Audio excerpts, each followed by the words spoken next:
Alhamdulillah, alhamdulillahilladzi an'ama alaina bi ni'matil imani wal islam.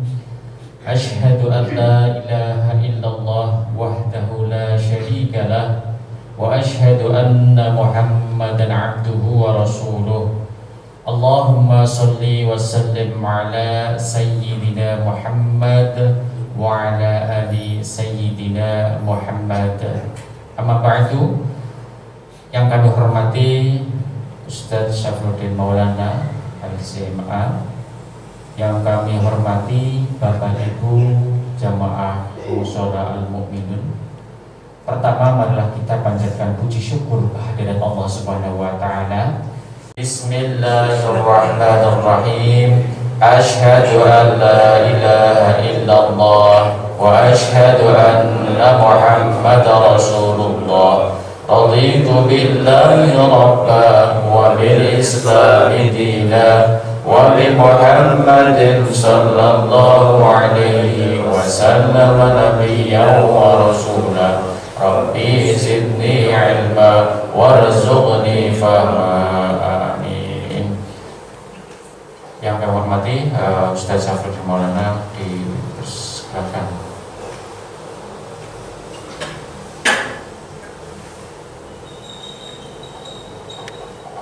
Bismillahirrahmanirrahim. Assalamualaikum warahmatullahi wabarakatuh. Alhamdulillahi rabbil alamin, alladhi khalaqa as-samawati wal ardin thumma istawa ila as-sama'i fasawwahunna sab'a samawat yudabbiru al-amra ma min shafi'in illa min ba'di idhnihi. أشهد أن لا إله إلا الله وحده لا شريك له وأشهد أن محمدا عبده ورسوله أرسله الله بشيرا ونذيرا لكافة عباد الله الصالحين قائد الغر المخجلين وإمام المتقين. فصل اللهم وسلم بجمالك وجلالك على حبيبك ورسولك نبينا محمد وعلى آله وصحبه ومن سار على نهجه من يوم الدين. أما بعد، قال الله تعالى في القرآن العزيز: وما محمد إلا رسول قد خلت من قبله الرسل أفإن مات أو قتل انقلبتم على أعقابكم ومن ينقلب على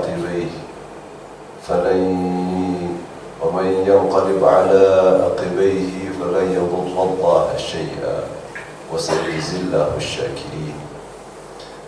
Yang kami hormati para sepuh, para alim ulama, hadirin hadirat, jamaah salat subuh yang dirahmati oleh Allah Subhanahu wa taala. Alhamdulillah, kesempatan ini setelah sekian purnama, sudah 3 tahun kita berjumpa kembali. Mudah-mudahan silaturahim selalu terjalin. Karena kami sadar awal kami di Banjarnegara, disinilah tempat kami pertama kali berbagi. Berkat Ustaz Yusman, mudah-mudahan apa yang pernah kita dengar, apa yang pernah kita pahami dari kajian demi kajian, benar-benar tersimpan di dalam alam bawah sadar begitu. Ya. Baik, jamaah yang dirahmati oleh Allah Subhanahu wa taala, puji syukur kita kepada Allah Subhanahu wa taala yang telah mengumpulkan kita, bahkan hari ini kita diberikan nikmat yang paling luar biasa. Tidak semuanya bisa diberikan nikmat salat subuh. Nanti saya akan bahas salat subuh itu seperti apa, ya. Termasuk kaitannya dengan persiapan bulan Ramadan yang tadi disampaikan oleh Ustaz Yusman. Kemudian salawat serta salam semoga senantiasa tercurahkan pada teladan kita Nabi Agung Muhammad sallallahu alaihi wasallam yang menjadi pusat perhatian dari alam semesta, pusat perhatian. Maka orang yang tidak menaruh perhatian kepada beliau, dia tidak akan pernah diperhatikan oleh Allah secara ruh. Mungkin dia diperhatikan makannya, minumnya, Allah bertanggung jawab atas itu. Tapi secara ruh, manusia yang tidak terikat dengan Nabi Muhammad sallallahu alaihi wasallam la raihata laha. Bahkan harum aja dia tidak punya harum di sisi Allah Subhanahu wa taala. Karena memang wa arsalnaka illa rahmatan lil alamin. Wahai Nabi Muhammad, nassan fil Quran, teks itu di dalam Al-Quran, kami tidak mengutusmu kecuali sebagai rahmat untuk alam semesta. Alam semesta butuh Nabi Muhammad sallallahu alaihi wasallam. Untuk apa? Untuk akhirnya rahmat itu turun. Gitu ya. Maka Nabi Muhammad sallallahu alaihi wasallam pula lah yang menjadi teladan kita untuk mempersiapkan bulan Ramadan. Gitu ya. Kita tidak akan membahas bulan Ramadannya karena kita hari ini masih di bulan Sya'ban. Karena Nabi Muhammad sallallahu alaihi wasallam, poin pertama yang kami sampaikan, beliau menyampaikan syahrul baina Rajab wa Ramadan ghafala anhu an-nas katsiran. Satu bulan baina Rajab wa Ramadan, antara bulan Rajab dan Ramadan yang banyak manusia itu lalai di dalamnya, yaitu bulan Sya'ban ini. Bulan Sya'ban. Banyak manusia lalai. Kenapa Ustaz? Kehabisan energi. Ramadan sudah berapa bulan yang lalu, Pak? Ramadan sudah 8 bulan yang lalu ya. Kita sekarang masuk di bulan 9. Di bulan 9, kemudian Ramadan 10, nanti ada di bulan 8 Ramadan 9, nanti ada Syawal, Dzulqa'dah, Dzulhijjah secara bulan Hijriah gitu. 8 bulan yang lalu kita sudah puasa, energi sudah full waktu itu, bagi yang full ya. Mungkin ada yang waktu itu ngecasnya itu belum full sudah ditarik gitu ya. Kayaknya ada yang bilang, jangan bilang sabar, kalau ngecas HP 20% langsung dicabut. Cas HP itu 100% dulu atau 99% baru dicabut. Itu baterainya hemat nanti. Tapi 20% dicabut, apa jadinya?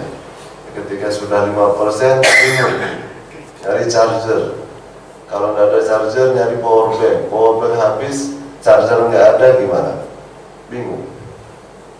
Atau energi yang sudah kita kumpulkan dulu di 8 bulan yang lalu, Ramadan tahun lalu dalam Hijriah, itu mungkin hari ini sudah takut, karena energi puasa itu luar biasa. Hanya kita memang tidak bisa melihat dia secara konkret, karena itulah energi yang tersimpan di dalam ruh, energi yang tersimpan di dalam ruh. Sehingga kekuatan ruh itu begitu dia itu mau habis baterainya, maka yang terjadi adalah al-ghaflah. Itu bahasanya Rasulullah. Terjadi kelalaian. Manusia lebih sibuk pada tingkat kebahagiaannya yang pertama. Jadi manusia itu kalau ditanya, semua manusia bahagia enggak, Pak? Insyaallah. Panjenengan bahagia sedoyo nggih? Bahagia. Pagi ini hadir majelis taklim karena bahagia atau mencari kebahagiaan? Bahagia. Karena bahagia, gitu ya. Karena banyak kalau teman kami itu hari ini ngaji ingin mencari kebahagiaan, ingin mencari ketenangan. Ternyata ketemu sama ustaznya malah diomei, diamu-amu. Kebahagiaan yang pertama itu nanti kaitannya dengan persiapan ini, yang disampaikan di dalam satu buku Kimia Us-Sa'adah, tentang kimia, apa istilahnya, satu komposisi kimia untuk mencapai kebahagiaan. Di tingkat pertama kebahagiaan manusia itu paling sederhananya adalah asyahwah wal amarah. Manusia itu dan hewan punya satu bentuk kebahagiaan yang sama. Maka hampir semua manusia kalau ditanya pernah bahagia pasti. Dan mungkin dia banyak mendapatkan kebahagiaan. Karena di tingkat kebahagiaan yang pertama, cukup makan, minum, terpenuhi kebutuhan biologisnya, dia sudah mendapatkan kebahagiaan. Hanya diidentifikasi di dalam buku tersebut, ini kebahagiaan jenis hewan. Nashtariku fihi bainal insan wal hayawan. Manusia dan hewan di dalam hal ini sama. Jadi hewan itu saya punya tetangga itu bisnis kambing akikoh. Ini bukan iklan ya. Saya masuk ke kandang kambingnya, ada yang lagi stres. Saya tanya sama yang punya, nah ini Pak Ade stres kenapa ini? Katanya dia belum makan dan dia merana. Merana kenapa? Karena dia jantan, gak ada yang betina. Oh itu. Jadi ketika dipenuhi kebutuhan ini, hilang stresnya, bahagia, kelihatan sekali. Kambing itu bahagia. Kalau saya nggak bisa melihat Pak, yang saya tahu saya suka makan kambing begitu, penikmat. Tapi di mana bahagianya kambing ini yang tahu memang ahlinya. Kalau hewan, kebahagiaan yang hari inilah yang hari ini banyak diperebutkan manusia. Kebahagiaan perut. Kita bertengkar masalah minyak goreng. Banyak negara viral. Suami istri jadikan minyak goreng sebagai alat untuk memenuhi syahwatnya. Allah. Amarah, syahwat. Ini kebahagiaan jenis pertama. Apa yang kita mau? Berhenti kebahagiaan kita sampai di sini? Oh enggak. Bahagiaan jenis kedua naik tingkat. Yashtariku fihi an-nas kullaha. Semua manusia sama. Terlepas dia muslim, terlepas dia non-muslim, kafir, muslim sama. Semua manusia. Maka semua manusia di jenis ini kalau ditanya bahagia ya bahagia. Kenapa? Karena manusia di dalam batinnya ada yang namanya an-nafs. Dia punya jiwa, psikologi, psikis ya, misalnya ilmiahnya itu. Nah kebahagiaan ini kalau dia dipenuhi saja, mah bahagia. Gak harus sholat, gak harus puasa, gak harus haji. Bahagia jenis kedua ini. Makanya ada orang gak sholat bilang sama orang yang sholat, kamu sholat tiap hari tapi bombong-bombong orang membandingkan dirinya yang tidak pernah sholat, tidak pernah puasa, tapi bahagia. Kenapa? Karena kebahagiaan ini cukup dipenuhi dengan apa? Afektif, sisi-sisi emosional manusia. Kalau dipenuhi perhatiannya, kasih sayangnya, with family, sama keluarga, with his friends, sama teman-teman, bi ashabihi, sama teman-temannya, hang out, chill out, apa bahasanya hari ini ya. Bahagia dia. Bahagia dia. Walaupun dia tidak sholat. Walaupun dia tidak sholat. Jenis yang ini banyak nggak Pak? Nah, banyak. Sangat banyak. Kenapa? Karena jenis yang seperti ini manusia seluruhnya hari ini pun membutuhkannya. Indonesia nomor 3 dalam urutan fatherless, manusia tanpa ayah.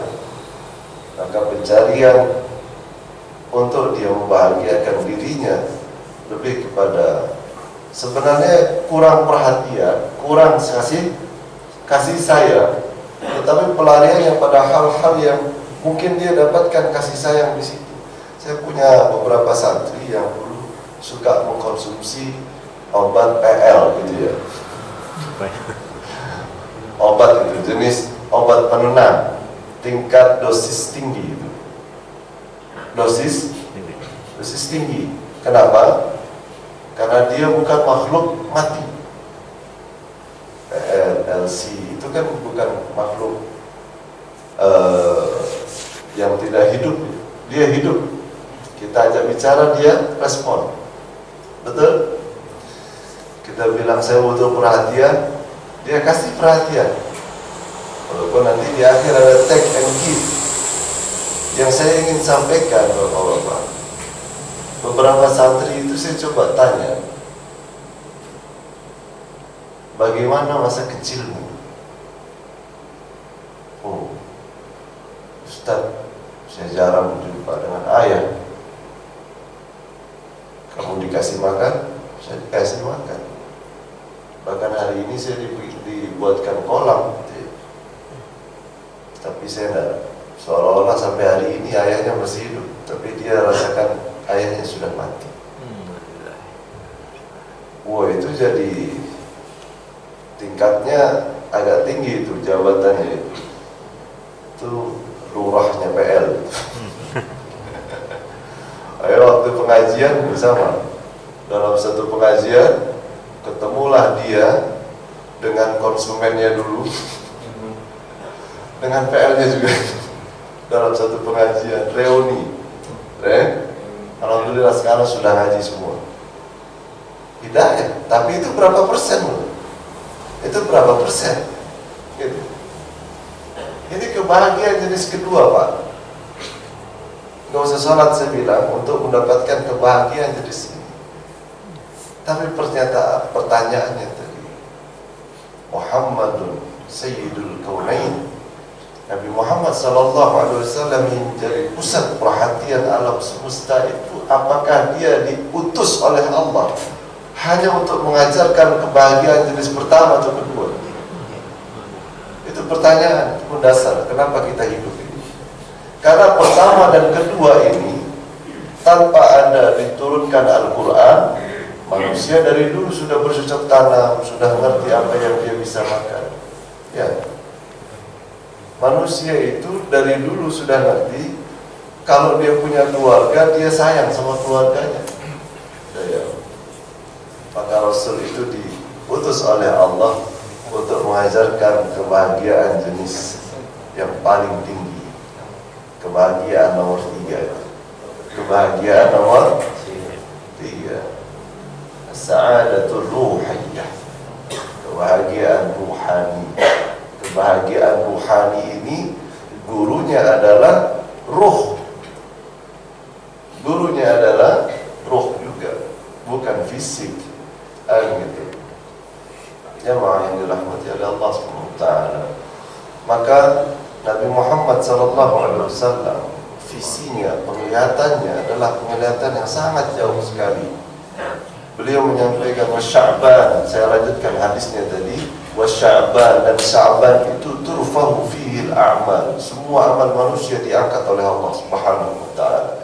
Wa uhibb, dan saya sangat suka sekali katanya Rasulullah, sabdanya beliau, turfa'u fi a'mali wa ana sha'im, diangkat amal-amalku karena beliau melihat. Karena beliau melihat bagaimana malaikat itu turun dan mengangkat amal-amal manusia. Amal saya diangkat sementara saya lagi berpuasa.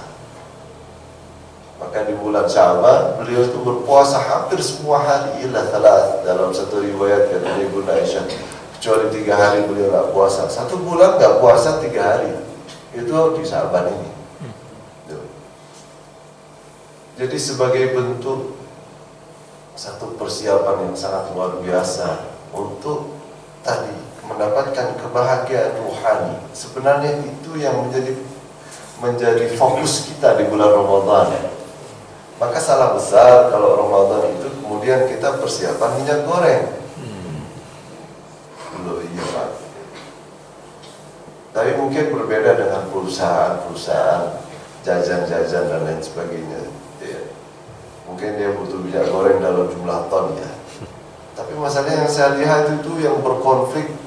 Wah, ini kan ibu-ibu rumah tangga yang berkonflik.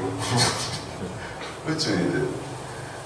Ini sebenarnya yang dipersiapkan You mau happy nomor 1, nomor 2, atau nomor 3? Coba tanya pada diri kita masing-masing gitu.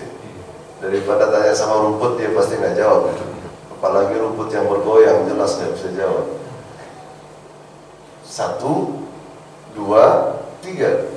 Permasalahan kita hari ini apa? Kamu itu lapar, kamu kekurangan keluarga, atau kamu kehilangan Tuhanmu? Dijawab bagus. Kalau bisa mengidentifikasi, maka semua sebenarnya jenis kesedihan yang kita alami hari ini bisa dijawab. Karena hari ini yang menjadi permasalahan adalah ada orang datang ke saya, Ustaz, saya ini tidak merasakan bahagia loh. Kenapa? Ada yang salah.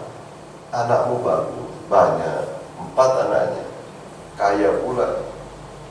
Saya lihat secara pola hidup, kamu mestinya bahagia. Saya bilang, enggak, saya tidak bahagia Ustaz. Apa? Kenapa? Saya hari ini merasakan, kenapa kalau saya mau ibadah, saya tidak bisa seperti yang dulu katanya.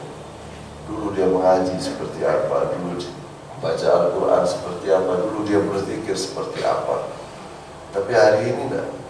Susah sekali dia mengulang semangat-semangat ibadahnya yang dulu. Aktualisasi ibadahnya hari ini menurun drastis. Kalau saya bilang, panjenengan itu bahasanya sebenarnya hari ini yang terlihat. Karena yang terlihat itu dia ucapkan, saya takut kalau nanti diomongin sama teman saya, kolega saya, dijatuhkan, didiskreditkan, dipojokkan. Dia takut. Oh, berarti masalahnya bukan spiritual. Masalahnya adalah kebutuhan emosional tidak tercukupi, tapi yang dikambing hitamkan adalah spiritual itu. Yang dikambing hitamkan spiritual. Yang dicari materi sebenarnya. Pujian itu materi, penghargaan manusia itu materi. Karena dia tidak lama, dia punya masa expired. Tapi seolah-olah dia butuh spiritual. Nah, kamu nggak butuh spiritual itu. Masalahmu adalah kamu masih butuh perhatian manusia. Maka jemaah yang dirahmati oleh Allah SWT, bulan ini mulai kita latih untuk sedikit mulai menyedikitkan hubungan kita dengan apa-apa saja yang menyibukkan kita. Begitu Rasulullah itu berpuasa. Berpuasa itu kan menyedikitkan interaksi dengan selain dirinya. Puasa itu sibuk sama diri sendiri, bukan sibuk sama orang lain. Puasa itu. Kenapa Ustaz? Dia tahan lidahnya, dia tahan matanya, telinganya, perutnya, betul, syahwatnya, dia tahan semuanya. Artinya apa? Interaksi di luar dirinya mulai dia kurang-kurangi, supaya nanti di Ramadan benar-benar dia bisa memvertikal, dia naik kepada Allah Subhanahu wa Ta'ala. Dan sekarang latihannya Pak, kalau Ramadan kita baru latihan, tapi mau khotimah kan gugur gitu. 10 hari habis. Kenapa Ustaz? Latihan jarang latihan. Namanya orang kalau sudah jarang latihan Pak, atlet ini jarang latihan, baru pemanasan itu sudah pegel-pegel, betul. 10 hari sudah mulai itu softnya mengalami kemajuan luar biasa. 20 hari berikutnya lebih hilang lagi gitu. Karena tidak terlatih atau tidak ada pemanasan yang maksimal. Nah ini sekarang pemanasannya berapa bulan lagi kita puasa? 1 bulan. 3 minggu, bukan bulan. 3 minggu udah cepat. Coba.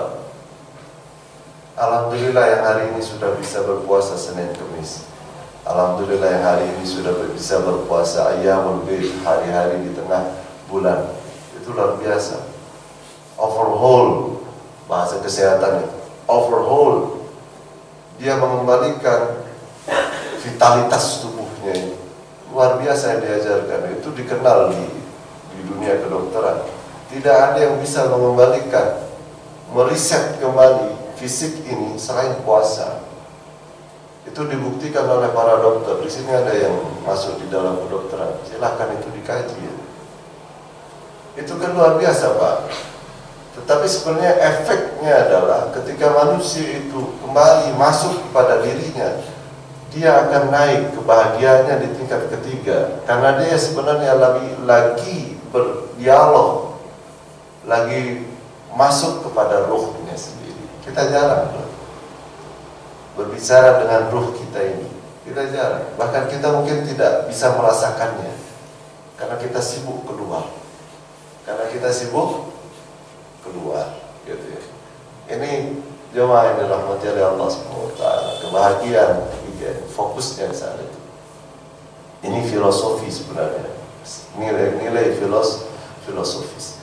Makanya kenapa akhirnya yang kedua, poin yang kedua, setelah kita faham bahwa Nabi Muhammad SAW membangunkan ruhnya agar tidak lalai di bulan Sya'ban ini, maka yang perlu yang kedua adalah yang dilakukan itu persiapan yang sifatnya juga ruh.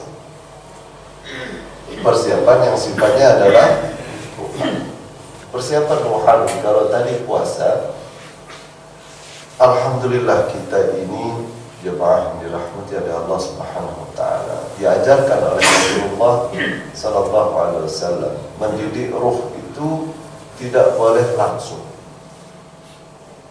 Mendidik ruh, mengajak dia berbicara, menghidupkan dia, itu tidak bisa langsung. Kenapa Ustaz? Karena tahapan itu harus dilalui. Betul, kita itu bukan pusat kebahagiaan yang makan dan minum, ya. Tapi tetap makan dan minum secukupnya.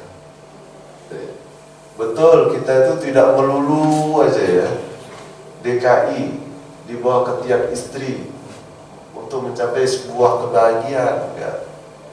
Tetapi bahasanya dibatasi. Dibatasi. Kalau nggak dibatasi, itu justru akan menghancurkan diri kita sendiri. Ya. Di dalam ruh itu tidak ada batas. Kebahagiaannya tidak ada batas, unlimited. Unlimited. Kebahagiaan ruhani itu tidak ada batasnya Pak. Kebahagiaan inilah yang dimiliki oleh malaikat. Maka kita tidak pernah bisa, tidak ada satu riwayat saya dapatkan sampai hari ini, malaikat itu kecapean nulis amal kita tuh ada. Saya lah, ya jalan-jalan ke mall dulu lah tadi. Ya Allah kan gitu ya. Kan nggak ada ceritanya. Atau misalnya malaikat itu ya, tidak ada yang mengadukan kepada Allah di dalam riwayat. Ya Allah, saya sudah jutaan tahun jomblo ya Allah. Saya ingin merasakan menghadirkan WO, wedding organizer. Ya nggak ada. Maka tidak ada Jibril alaihissalam itu punya anak, punya istri. Kenapa Ustaz? Karena dia sudah ada di tingkat puncak kebahagiaan. Lalu kebahagiaan apa lagi yang dia mau ambil? Begitu. Dia sudah ada di kebahagiaan rohani. Maka apakah dia harus turun derajat? Begitu. Nah, kan tidak gitu.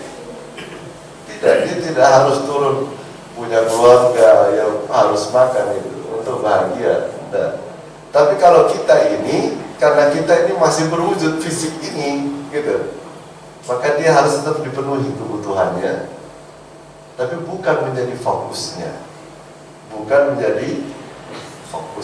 begitu ya.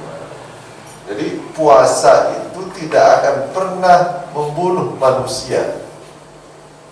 Nanti suatu hari panjenengan nih hari ini puasa misalnya nih, akhirnya minuman itu tidak ada yang minum nanti, dapat juga. Puasa, terus puasa gitu ya. Kemudian mati, itu akan menjadi catatan di Guinness Book Record itu.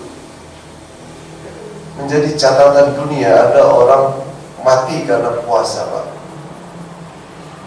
Orang mau operasi aja disuruh puasa dulu, kan gitu. Apa dokter suruh dia udahlah supaya nanti dia operasi terus ya cepat nyawanya diambil suruh puasa gitu. Enggak, bukan begitu teorinya kan.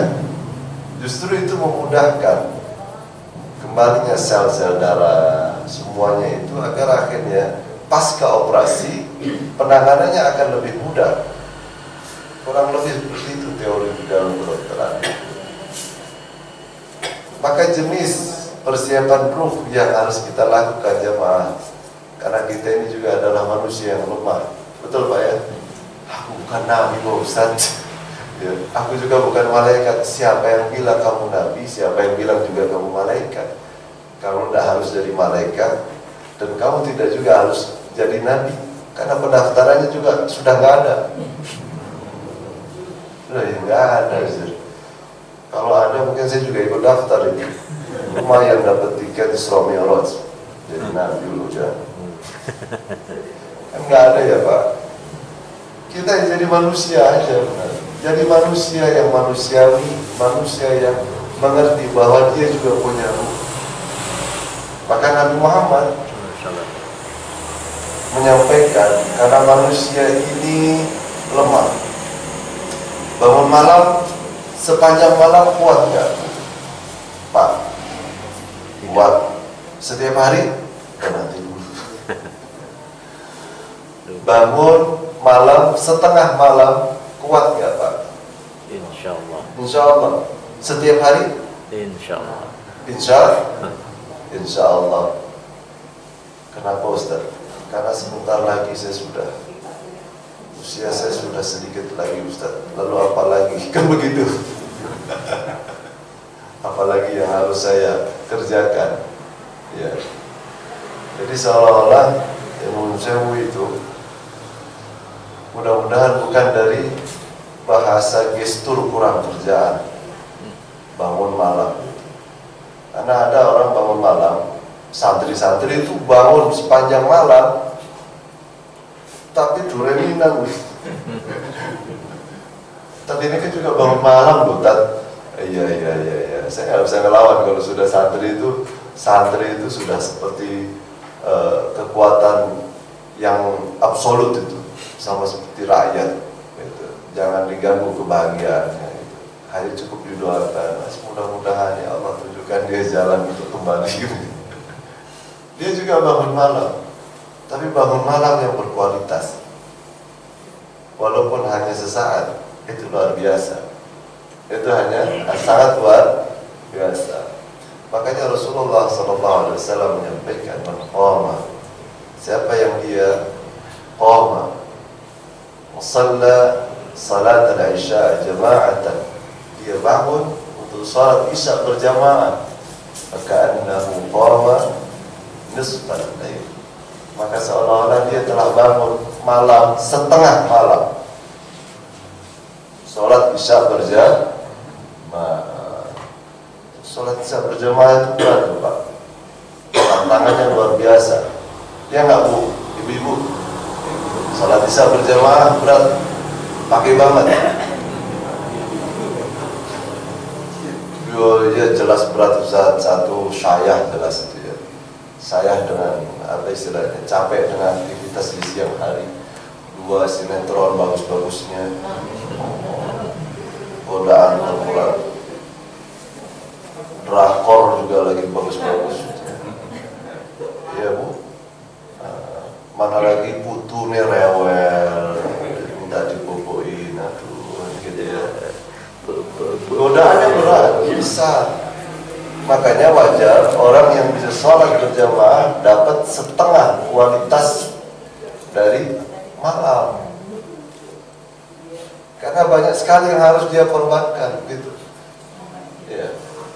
Termasuk dia bergelut dengan dirinya sendiri. Jangan-jangan enaknya rumah. Sholat sama istri, sholat sendiri juga kan nggak haram Ustaz. Iya benar, nggak haram. Nggak ada yang mengharamkan. Gitu. Tapi kamu kehilangan setengah kualitas malam dalam banyak-banyak malam. Mulai sholat isya berjamaah, mulai sholat isya berjamaah, anak-anak mulai diajak, istri kondisikan, kan begitu ya Pak ya. Ya. Ini persiapan loh, ini persiapan. Karena kita hari ini mau sholat setelah Isya berjamaah, wah ada yang protes nanti. Ini kan latihan sholat tarawih Pak Ustaz. Oh iya, kan itu latihannya sendiri-sendiri aja, nggak usah jamaah. Ya. Kemudian man shalla salat al-fajr jamaah, siapa yang sholat subuh berjamaah, maka annahu qama laila kullah, seolah-olah dia sudah punya kualitas satu malam full. Dari sholat isya berjamaah, sholat subuh berjamaah. Luar biasa, ini persiapan yang sangat matang ini, walaupun di tingkat yang paling lemah. Kenapa Ustaz? Ya kalau dibilang tingkatan yang kuat, ya dia benar-benar bangun malam seluruhnya gitu. Maka bangun malam itu ada 3 tingkatan. Tingkatan yang pertama al-aqwiyah, ya, orang-orang yang benar-benar punya kekuatan ruh yang sangat luar biasa. Dia akan bangun sepanjang malam dan besok dia akan berpuasa. Loh, ini pernah dipraktekkan, bukan nggak pernah ada itu. Pernah ada yang praktek seperti itu Pak, dan nggak mati tuh. Siapa Ustaz? Imam Abu Hanifah. Masya Allah. Saya membayangkan ketika saya membaca stories autobiografinya Imam Abu Hanifah itu merinding Pak. Ini manusia ini sekarang di mana dicari? Jadi sholat isyaknya dan sholat subuhnya satu wudhu. Berarti kan nggak tidur Pak? Nggak tidur Pak. Dan itu dia lakukan selama kurang lebih 40 tahun. Fantastis. Nggak mati, sehat. Tenengnya sih kau. Tapi apalah daya tadi ya. Aku kan bukan nabi loh, dia bukan nabi. Dia juga bukan malaikat. Tapi dia menghidupkan, dia sadar dia punya ruh, kekuatan yang sangat luar biasa itu. Kemudian besok dia juga berpuasa. Yang saya itu oke lah, bangun malam banyak. Tapi yang puasa, lebih dari puasa, Imam Abu Hanifah itu di dalam hidupnya 40 tahun tadi, dia menghatamkan Al-Quran sebanyak 7.000 kali. 7.000 Pak kali. Allah, di situ fantastis. Oh, wajar kelasnya dia itu imam. Allah angkat derajatnya. Jadi ini manusia number one, kekuatan ruh yang sangat luar biasa, sehingga dia melakukan satu perubahan yang memang skalanya memang internasional skalanya. Perubahan yang dilakukan Imam Abu Hanifah hari ini diterjemahkan oleh Pakistan sebagai mazhabnya, hari ini diterjemahkan sebagai sebagian dari Syria, dan hari ini masih diterjemahkan di dalam Turki Utsmania. Dia membawa satu dampak bahkan pada undang-undang yang diberlakukan di sebuah negara. Imam Abu Hanifah itu kalibernya dia. Jadi kita kalau mempunyai kualitas seperti itu, bangunlah semalaman suntuk, tapi jangan main set sama Al-Quran jelasnya itu kan gitu. Qama ila rabbih, dia menghadap kepada Tuhannya. Nah, itu baru kualitasnya bisa naik Pak. Ustaz, saya tahu Ustaz, bangun malam sudah setiap hari Ustaz. Kenapa saya tidak pernah diangkat kemuliaannya oleh Allah? Saya tanya, kamu ngapain Ustaz? Nonton bola Ustaz. Ya jelas kan diangkat itu ya. Karena kamu hanya supporter, bukan pemain utama kan gitu. Baik, yang kedua, tingkat tengah. Di tingkat tengah inilah Rasulullah mencontohkan. Rasulullah itu jarang sebenarnya bangun semalam suntuk itu kecuali di 10 hari terakhir. bulan Ramadan. Di sisa-sisa bulan yang lain, beliau itu menghidupkan setengah malamnya. Setengah malam. Benar-benar bangun setengah malam. Setengah malam itu berarti berapa jam, Ustaz? Ya kurang lebih 4 sampai 5 jam ya. Beliau bangun malam. Kita 4 sampai 5 jam. Sholat tahajud 1 jam, suratan sudah habis semua. Hafalannya sudah limit gitu. Tapi itu aja tidak masalah, Ustaz. Beliau itu bangun malam, setengah malam itu, karena merasakan kebahagiaan ruhani yang luar biasa. Saya ulangi lagi ceritanya. Suatu hari, suatu malam, Rasulullah SAW sholat di masjid malam, sholat malamnya di masjid, tidak jauh rumah dan masjid itu. Ibnu Mas'ud pas lagi di masjid, dengar Rasulullah baca Al-Quran di dalam sholatnya. Ibnu Mas'ud mendekat gitu, ikutlah sholat, tapi nggak pakai colek pundak itu. Aku bermakmum itu enggak, langsung di belakang mengendap-endap terus sholat jamaah. Dia ikut versi sholat malamnya Rasulullah, bukan versi sholat jamaah isya. Sholat malam. Bismillahirrahmanirrahim. Baca Al-Fatihah. Alif Lam Mim. Dzalikal kitabu la raiba fihi. Surat Al-Baqarah cimpringan ya. Kalau si sahabat surat Al-Baqarah 2 juz, lewat ya. Sampai waghfir lana warhamna tamwalana fansurna 'alal qaumil kafirin. Disangka sama Ibnu Mas'ud ini ruku. Ini habis ini ruku. Masa setelah Al-Baqarah enggak ada rukunya. Bismillahirrahmanirrahim. Alif Lam Mim. Allahu la ilaha illa huwal hayyul qayyum. Ali Imran. Belum ruku, Rasulullah sudah sambung surat Ali Imran. Lumayan 4 juz setengah sama Al-Baqarah ya. Wajib ringan katanya. Paling habis ini nanti juga ruku. Nah, ternyata setelah Ali Imran Rasulullah masih lanjut lagi, ya ayuhan nas, surat An-Nisa. Ini kalau sudah An-Nisa ini mestinya ruku lah ya. Sudah mulai khawatir ini belum masuk ini. Bahkan bisa akul ilai. Sampai-sampai waktu itu Ibnu Mas'ud cerita tentang karakter sholat malamnya. Sampai-sampai saya tuh udah mau nyerah, mau duduk aja. Dan dia berdiri belum ruku sudah mau duduk.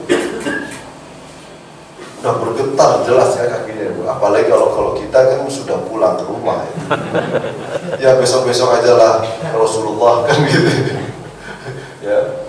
Nah, Ibnu Mas'ud masih menantikan, mudah-mudahan setelah surat An-Nisa ini ruku. Dan ternyata Rasulullah melanjutkan surat Al-Maidah. 6 juz setengah kurang lebih. Bayangkan 1 juz itu dengan bacaan tartil kurang lebih setengah jam. Setengah jam, 6 juz setengah berarti kurang lebih berdiri 3 jam. Kualitas kita ya belum lah, belum makamnya Pak. Ya, tapi itu boleh dilatih, ya, boleh dilatih, tidak ada yang melarang. Latihan jenis itu tidak berbahaya. Silahkan dilakukan di rumah aja, jangan waktu sholat jamaah. Ampun Pak, pasti ditinggal sama jamaah. Ya, gitu. Maka setengah malam, ini Rasulullah merasakan nikmat ruh. Karena setelah sholat tahajud waktu itu Rasulullah ketika iltafata ila Ibnu Mas'ud, melihat Ibnu Mas'ud ternyata di belakangnya, Rasulullah menyampaikan, "Lau kuntu ra'aituka ya Ibnu Mas'ud, ya Ummi Abi Maktum." Wahai Ibnu Ummi Maktum, dipanggil begitu. Kalau saja saya tahu kamu di belakang saya, ya, kalau saja saya tahu kamu di belakang saya, fa asra' fi salat, saya akan lebih cepat di dalam salat saya.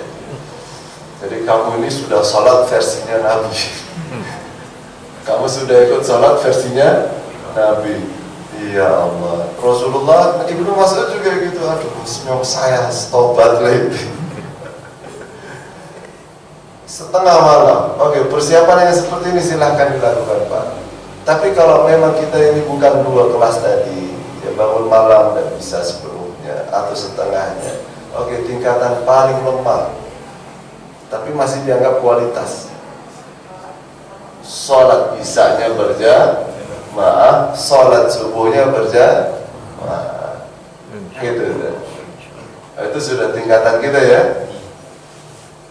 Tidak bisa lagi ditawar itu sudah Pak. Itu sudah tidak bisa lagi ditawar. Artinya ini sisi-sisi keutamaan.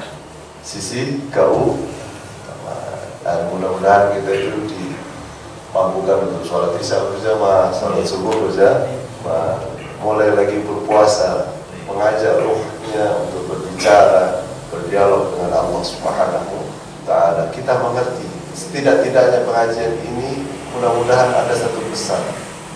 Kita mengerti sebenarnya kebahagiaan yang hakiki, yang bahasanya hakiki, kebahagiaan yang kita kejar, yang nomor 3 tadi. Itu yang menjadi pusat kehidupan kita. Karena kalau kita masih terpusat pada 1, 2, tidak lama Pak, pasti akan nyesal juga. Ya.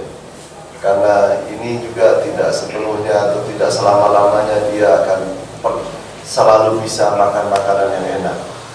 Ada masa dia akan mengurangi makanan yang enak. Betul ya Pak? Ya. Termasuk juga hubungan kita dengan sekitar kita. Pasti suatu hari hubungan kita dengan orang-orang sekitar kita itu akan mulai terasa semakin kaku. Sehingga kita butuh satu relasi yang lebih tinggi daripada sekedar berhubungan kepada manusia. Karena hampir ketika kita berhubungan kepada manusia, rata-rata transaksional, take and give. Apa yang saya kasih, apa yang saya bisa terima. Kadang itu kita berlakukan pada anak kita sendiri. Ya maaf, pada anak kita tuntut dia. Nah, kamu apa tidak ingat dulu Bapak sudah kasih kamu ini, kasih kamu ini. Sekolahkan begitu. Lalu kenapa kamu hari ini begini? Itu take and give sebenarnya. Take and give. Bapak sudah kasih kamu banyak, loh, kenapa kembalinya kok seperti ini? Kan mempertanyakan. Kalau benar-benar ikhlas itu sudah tidak bisa dipertanyakan itu. Apa yang saya sudah kasih selesai. Saya lupakan semuanya. Kalau hari ini kamu menjadi baik, alhamdulillah. Kalau kamu hari ini pun tidak menjadi baik, alhamdulillah. Allah yang tawalla bitarbiyati auladina. Karena sebenarnya yang mentarbiyah, yang mendidik anak kita sebenarnya hakikatnya Allah Subhanahu wa Ta'ala. Kita hanya menghindar mengadakan fasilitas-fasilitas supaya dia bisa terus belajar, itu aja tugas kita. Betul. Tapi nanti dia di sekolah, apa kita memantau? Kan enggak apa ya? Atau di luar dari rumah, apa kita yang memantau? Sepenuhnya itu di bawah bimbingannya Allah Subhanahu wa Ta'ala. Begitu jemaah yang saya sampaikan. Ya, cukup ya Ustaz ya? InsyaAllah cukup. Atau sudah tidak cukup, Ustaz offside ini. Mudah-mudahan panjenengan diberikan kebahagiaan oleh Allah SWT. Keluarga, anak, pasangan seluruhnya dijaga oleh Allah SWT. Begitu juga dengan lingkungan ini, mudah-mudahan Allah jaga, Allah berkahi orang-orangnya, Allah berkahi semua yang ada di lingkungan ini, ya, sehingga semuanya bisa bersinergi, seluruhnya bisa berkolaborasi untuk akhirnya mendapatkan kebahagiaan yang hakiki di sisi Allah Subhanahu wa Ta'ala. Amin amin amin Allahumma amin. Al-Fatihah. أعوذ بالله من الشيطان الرجيم بسم الله الرحمن الرحيم الرحمن الرحيم إياك نعبد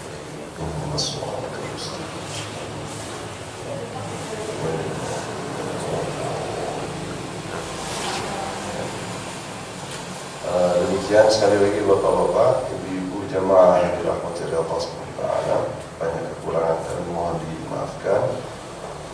Akhirul kalamin alhamdulillahirabbil alamin. Wassalamualaikum warahmatullahi wabarakatuh. Waalaikumsalam warahmatullahi wabarakatuh.